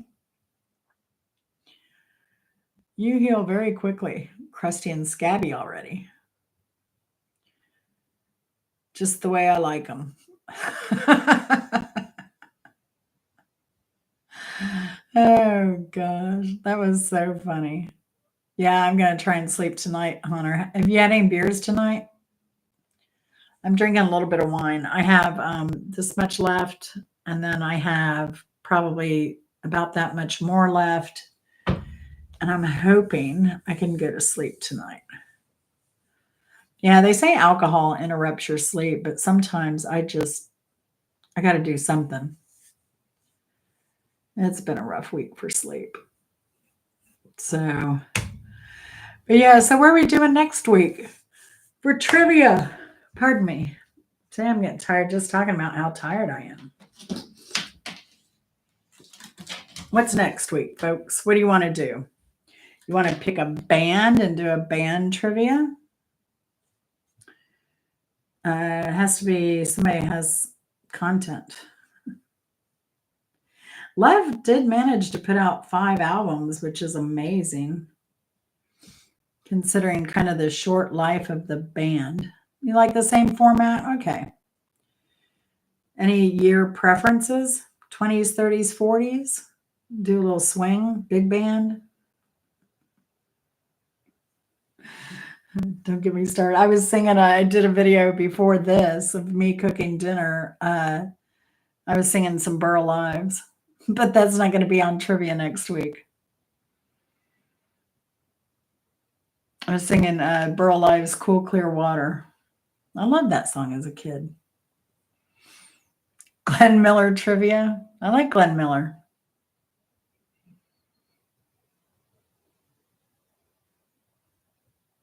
Ashwagandha.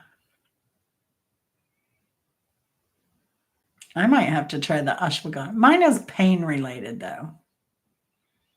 Hunter might do well with ashwagandha. Pennsylvania, 65,000. It was funny that it was 65,000, but I guess 65,000.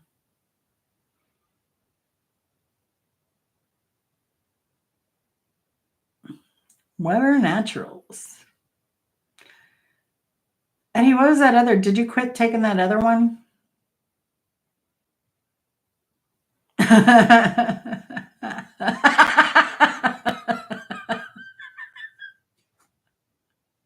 Hey, A Simple Life.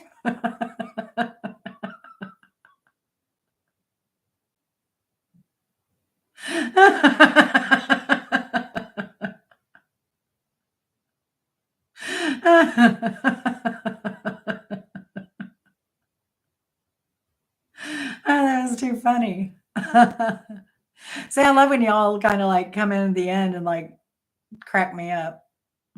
It keeps a smile on my face all week.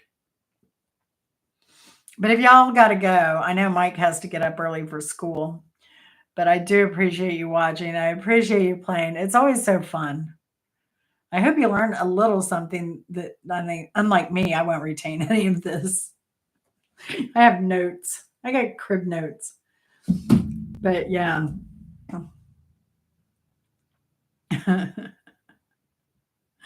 We missed you, Simple Happy Life.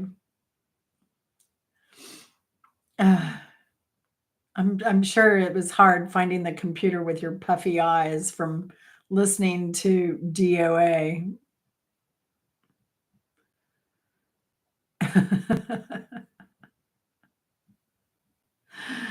That's okay, Simple Happy Life.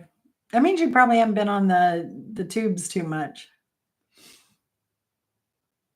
It was a pretty good show, I think, this week. Of course, Benny won. Faye's already commenting on other stuff. Faye showed up for a while. That was a huge, huge surprise. I've really missed her.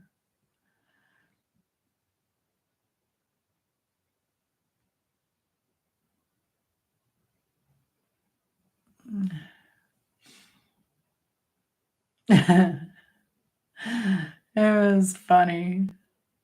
Oh my God. So, a simple life. You'll be happy to know that Vinny said he was hoping this week's prize for winning would be what was it?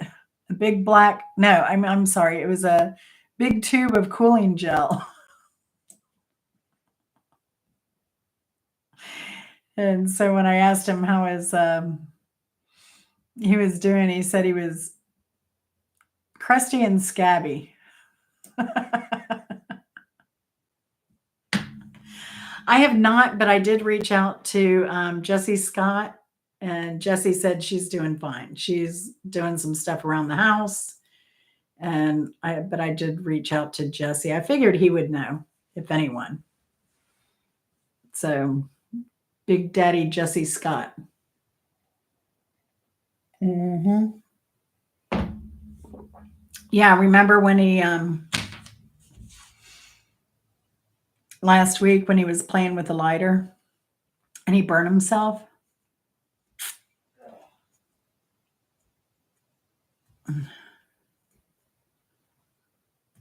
Yeah, Eddie, is that class in Columbia or is it somewhere else? See, A Simple Happy Life was so depressed that she even forgot about that. She was so depressed she couldn't remember classic hilarious moments in trivia. That was just terrible. Terrible, terrible. Who does A Simple Life? Is that your partner, husband doing the voice over for the cat? Or are those sound bites that you're using? Because they're funny. They are funny. You're very creative with your cat videos. I love it. So, y'all, if you ever need a cake dessert or you want it, if it's a holiday, Angela Critters has some of the best recipes for quick cakes to make. If you want to do a potluck or a giveaway or you're having a big party over, like she does a lot of quick, easy cakes and desserts. But she did you did some St. Patty's Day stuff, your Thanksgiving videos, holiday video. The girl can cook. Let me tell you. She always has me salivating. And she's a dog lover. So she adopts mainly problem dogs, like health problems or older dogs, unwanted dogs. She's a good soul.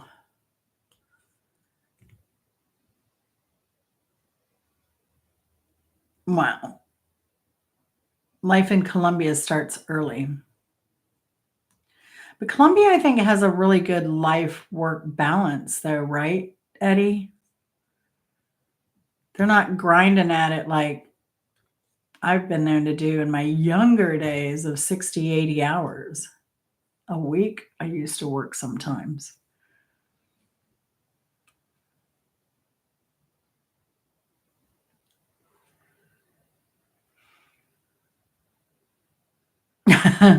Simple. Oh, I did another, since you liked a day in the life, I kind of did a day in the life today. It's a long video though. It's an hour 30. Should I edit it? Or do you like those super long videos like that? I did I was doing laundry. I did, but I kind of went right in. I did a few things with my plant and stuff, but then I kind of went into cooking dinner, and it's a chicken with mustard sauce. So it's a French dish, poulet à la moutarde. So I show how to make that. It's pretty simple. Kind of throw it all in one thing. Um, oh my gosh, Eddie, that's surprising. But do they get a lot of time off during the holiday? Because I mean, Christmas, everybody looks so lively and happy, and yeah,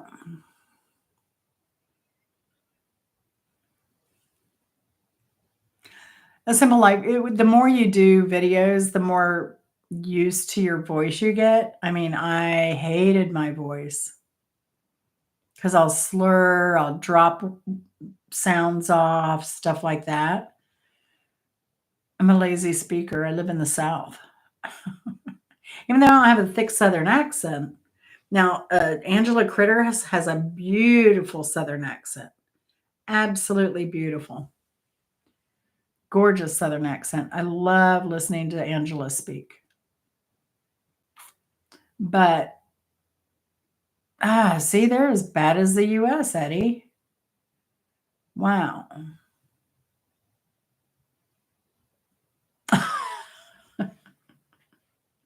I get it. I get it, Simple Life. So maybe cut out the everything but the recipe.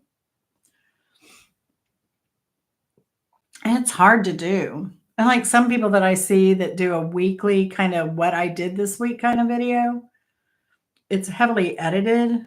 Um,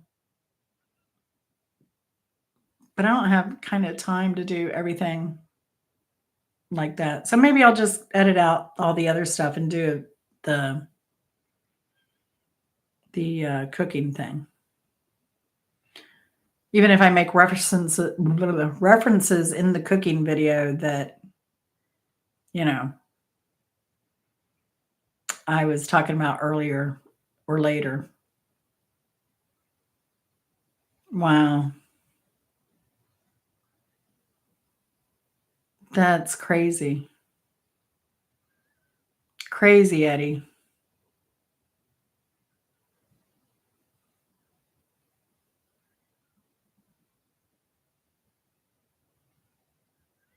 I loved it when we went to France for the first time was when they still had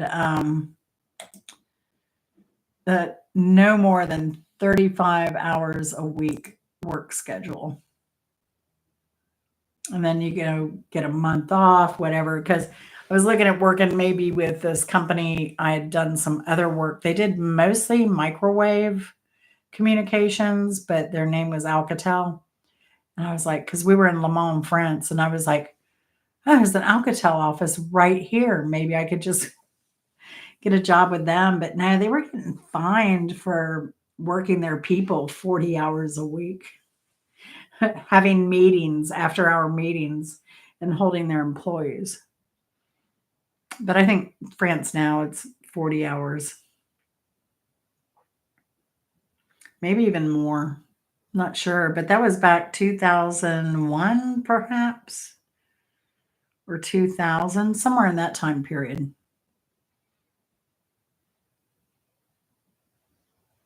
Wow. That's just insane. That's crazy. I could not imagine. When I was young, I didn't mind working 60 hours or 80 hours a week. I loved what I did. It was kind of high pressure because it was like You're working for a client. You had so much work to do for this client and you had deadlines to make. And I kind of liked that heavy pace. And then so I went into wireless telecom. It was even a tighter schedule. Like we had to put up like 200 cell towers and have them connected and have the whole network up and running. And like, it was ridiculous. Like 9 months or something, some of these projects. They were all competing with other wireless carriers when they first started kicking off. So it was crazy. Even Metro PCS, even though they were the first ones to do like flat rate cellular service, we knew that was the objective. We're going to launch a new carrier that has a flat rate, no by the minute cred anymore. But they still had us on a tight schedule to get those cell towers up and built and the network going. Lucent was good. Fiber optics. I've done some work for Lucent. Oh my gosh, that was ages ago though. I forget who I was working with. Maybe American Tower at the time. American Tower bought our consulting company when I worked for them for a brief period. Because I worked at one company for probably only 2 years, 2.5 years, maybe. And we went through 1, 2, 3, 4 company changes in that company.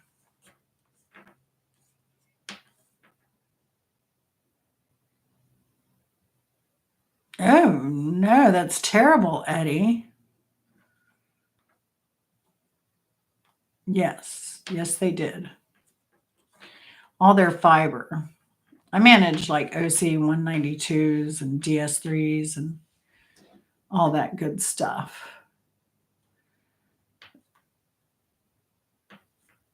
OC 190, what is it? Yeah, I did a lot of circuit stuff. It's kind of what I did. A lot of T1s, a lot of fiber optics, manage a ring, do all the assignments, get them installed, hit those deadlines. I liked it though. I think all of our clients I liked working for, except maybe PowerTel, because we had a really interesting, I don't know what, he was a high up. I don't know if he was vice president of the company or whatever at the time, PowerTel, that got bought out by T-Mobile, or shoot, I can't even remember. But we would be in a meeting and we'd have these like meetings once a week, like where's real estate and getting the lease on this tower? Where's, the RF? How many towers do we have that we think we can work on? Because they'd work like on 3, you'd have 3 candidates that RF would come up with to hand off a signal, to do a signal handoff. Then you had real estate working on the leases and me doing some I worked with field guys, and then they would come back, bring me sketches or give me information, stuff like that. And then I would order the circuits. It was just craziness. The guy would be like, so what's going on with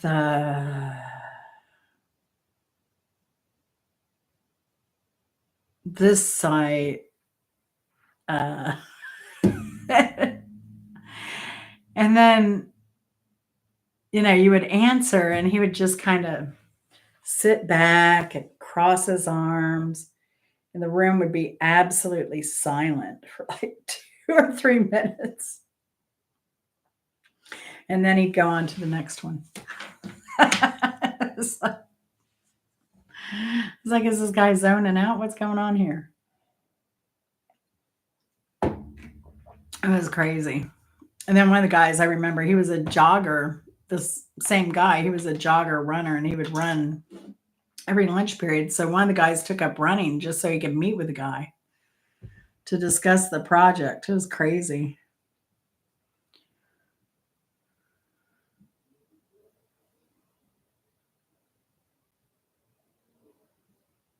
Wow.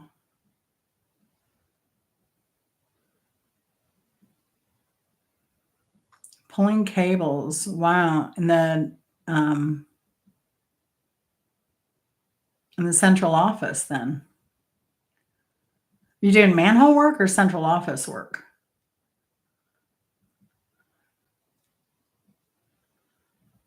This guy that was at my house doing the tilling work for me, he did a lot of like major he did a lot mainly like gas station tank installs, but he said he was somewhere and he had called them and had them mark the field and everything before he dug, and they were digging and he hit what he thought was a cable. And they had him come out and everybody's looking at it. They're like, no, this is not a cable. And he's like, they're like, our cables are over here, blah, blah, blah. I guess what happened, the DOT didn't update the telephone company engineers. And so the guy ended up cutting a fiber optic cable in the field. And at the time, fiber optic was kind of new. So there was only one guy in the area who could come and splice the fiber optic cable. And so they called him. He ended up cutting his fingers like off. And so they had to call in another guy, but they had to fly that guy from Birmingham into Atlanta to fix the cable because it was so specialized at the time. I know my Chris had to take some fiber optic splicing stuff, but small scale.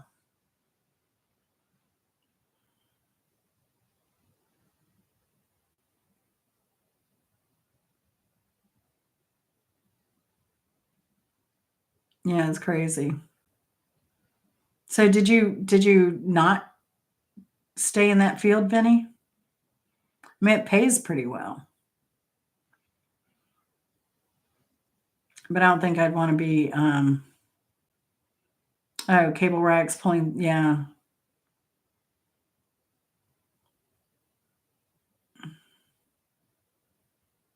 yeah, that's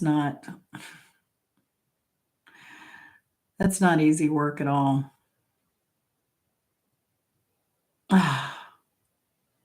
Yeah, that's the other thing. The field had like that's why it was good with my husband because he had very secure work with the state because I could lose a contract at any time because I did consulting most of my time.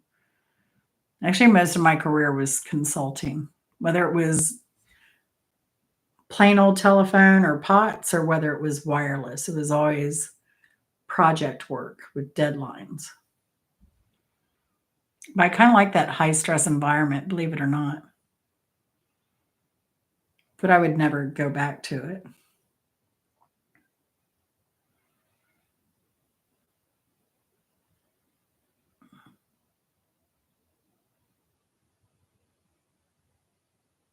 Wow, Eddie, that's crazy. I had something similar like that happen as a consultant too, Eddie, because I was flying out to LA or to Sacramento to work every week and I caught something on a plane or something. April, and they have this cottonwood stuff, and it's like tumbleweeds of cotton everywhere. And I got so sick with a respiratory something or other. And like every day for a week, I was going up to, I was with Kaiser then. I was going up there. They sent me home with a nebulizer. I ended up with like restless leg syndrome from all the steroids. My PA was calling to check on me like every day, which is crazy. It's so rare. And he thought maybe I got a fungus or a mold spore or a fungus spore in my chest. But they called me and they're like, you need to come back to work. I'm like, dude, I can't work. I can't.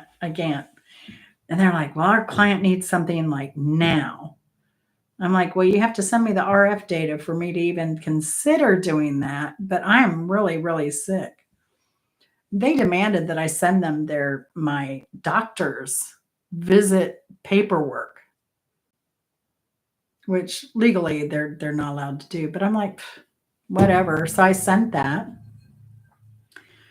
And the guy's like, well, I don't care what you send, but you need to send something by, he gave me some unrealistic, 5 o'clock Eastern time. And I was like, well, I can't do it without that RF data. He's like, I'm not going to give it to you. Just do the work. I'm like, it's required for me to do this. And he's like, I don't care. So I just rattled off an email he's like, send the client something. He just wanted me to make something up. I was like, I emailed the client, the owner of the company, and we'd all worked for years together, just in different companies at different titles. And I was in management. And I just said, I'm not going to lie to the contractor, the client. They pay good prices. Like, I was making damn good money. And I know the billing was even like probably double what I was getting paid. And I said, I'm not sending the client garbage. It's got my name on it. That's not going to be my reputation. And so he's like, you're fired. I'm like, okay. So then I got the consulting job with Metro PCS here while they were working in Sacramento. And then I ended up getting a permanent hire, and they were doing 911. And something happened with the 911. I forget what it was. So they're like, my boss said, okay, you're managing them with the 911. So they actually ended up working for me. The guy who fired me and his whole company started working for me, basically, and answering to me. And then, yeah, they couldn't fulfill the terms of the contract. And so, because they wanted money. And I'm like, well, you have all these you have all these materials that you need to hand off to me in order to get paid. And so he just called me back. He's like, can we just terminate the contract and call it a day? And you don't even have to pay us at this point. It's like, sure. I was like, dang, that's crazy. That's crazy. Because I ended up doing most of the work myself instead of his employee. And then they couldn't hand me the deliverables based on the contract. So, yeah. But then they tried to get me to work for the guy that told that boss to fire me, right? And to lie to the contractor, tried to get me to work on a 5G project with cellular. And they came to me and they're like, we want you to work on this 5G 911 project. And I'm like, but you don't know anything about 911 and you don't know anything about CAD or mapping. He's like, I know, that's why we need you. So again, these fools were going to be the boss of me, basically, make way more money than I was, but I was going to do all the work again. I was like, oh, hell no. I'm like, no, I'm happy. I'm happy being out of the workforce. And they begged me and begged me. And I was like, no, it's not going to happen. Nope, never again. So, yeah, I'm still friends with, so the guy who told the owner of that company to fire me was my senior director at some point. And then I had a senior manager, and then I was a manager. And yeah, that was crazy. These people, they're crazy. They really are. Yeah. YouTube, I don't know. I feel really fortunate, Eddie, with the YouTube stuff. I really do. Eddie, you don't know this. I'm doing a Midwest tour, not like my Midwest tour with Clowny.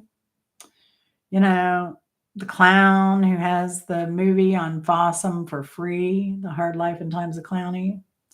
Not like last year's Midwest tour. I'm doing a Midwest tour to meet up with Spartan Dan. Vinny, are we going to meet up? Are we meeting up, Vinny? So I'm probably going to be in Detroit. I'm probably be in Pontiac. And I don't know where you are, if you're in GR. I can stop there. I'm going to go visit Faye. I'm going to go visit Hunter. Angela and I need to get together at some point. All right, Benny. Be that way. I don't bite. Promise. I promise. But yeah, so I'm going to do that. I'm going to try and get up to maybe Canada, Toronto, visit Kropka. We'll see. Maybe Cleveland. Just go to the Music Hall of Fame. Eddie, I still want to get down there. I was looking at Christy's photos of Columbia. She hit all the good spots, man. She hit some amazing restaurants. She hit some amazing places. Her photos, she's really good with Instagram. I'm terrible. I just like put stuff up there, but her photos for Instagram are always very well thought out. Did you go to her Instagram, Eddie?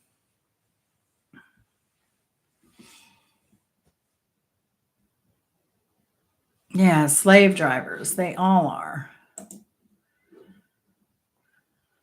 Do they have retirement, like Social Security or anything like that in Colombia, Eddie? Pension? Yeah, check out her photos. She really did some really good places. Like when she was in Bogota, she went to this one restaurant. It's like a speakeasy. You got to like just knock on the door and then they kind of bring you in. And it was like a 7-course meal. And everything looked fabulous. And they moved them within the restaurant for different courses, which was crazy. But yeah, I think it turned out like $93 for this amazing 7-course meal she had. A bargain. A bargain. Because I think like 7-course meal here at any restaurant is going to run you $200 or more. And I think it included drinks with every course.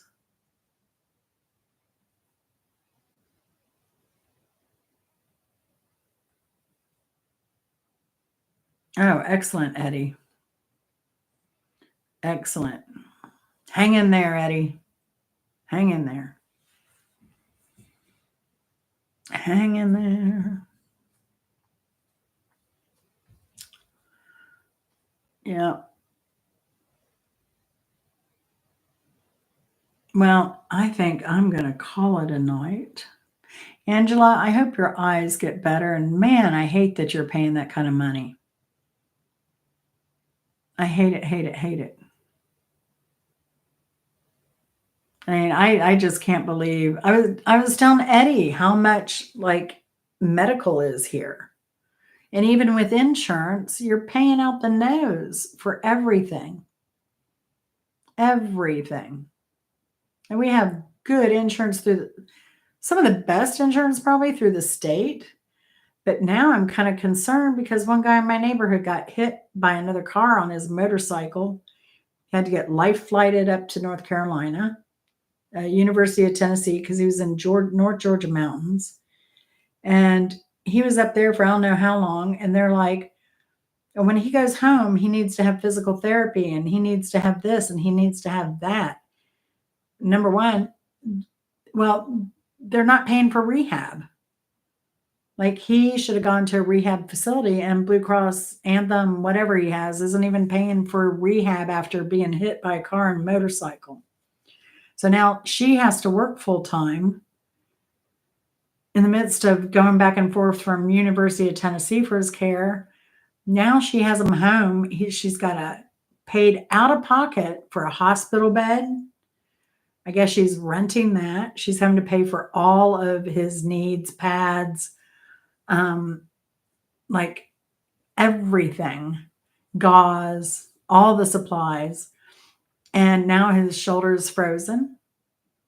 He can't move that. They won't pay for medical transport to doctors' offices, even though he cannot walk. It's like insane, Eddie. So count your blessings at Columbia. They may work you to death, but your medical, at least from all that stress, is going to be paid for and covered. I can't believe this family is going through that. So it's just her. She's reaching out to people in the community to come and just be with him and move him every now and then because she has to work full time. So it's really sad. Really sad. So how many people? We got hangers on. But y'all have a good night. I am tired. I hope everybody else sleeps well. Have a great rest of the week. Enjoy it. It's going to storm here again Sunday, but I'm trying to plan a special outing. Probably Sunday, because this event started today. It ends Sunday. It's a very quick event, and they're touring around the North America, Canada, US, all over, Canada, all over. And I think they are going to the UK with this event. But it starts in Atlanta and it's an annual event here. So hopefully I'll get over there Sunday if I'm not worn out from working Saturday to beat the rains on the garden stuff. But anyway, congratulations again, Vinny. And Mrs. Hopkins, you did great too. Hunter, Faye, Tribble's got a point. But it was great seeing y'all. Check out Vandemonium Plus. Check out Camp G-May Saturday night open mic. I think that starts at 9 Eastern. Mark Kropka, Pirate Radio. He comes on whenever he has time, the energy, whatever. But I really appreciate your support. I appreciate you watching me. And I hope we bring some fun and some smiles and good times. Yeah, I saw your winds were like 20 some miles an hour, Mrs. Hopkins, right? Crazy. Give Mama B some love for us, please. What else? Yeah, I think that's it. So we'll call it a night. Good night, Hunter. I hope you get some sleep tonight, darling. I do. Yeah. All right. Love y'all. Be good. I don't mean that. I don't mean that. I'll never say be good. Well, I'll say be good, but good can mean different things to different people. So love you. See y'all later. Bye.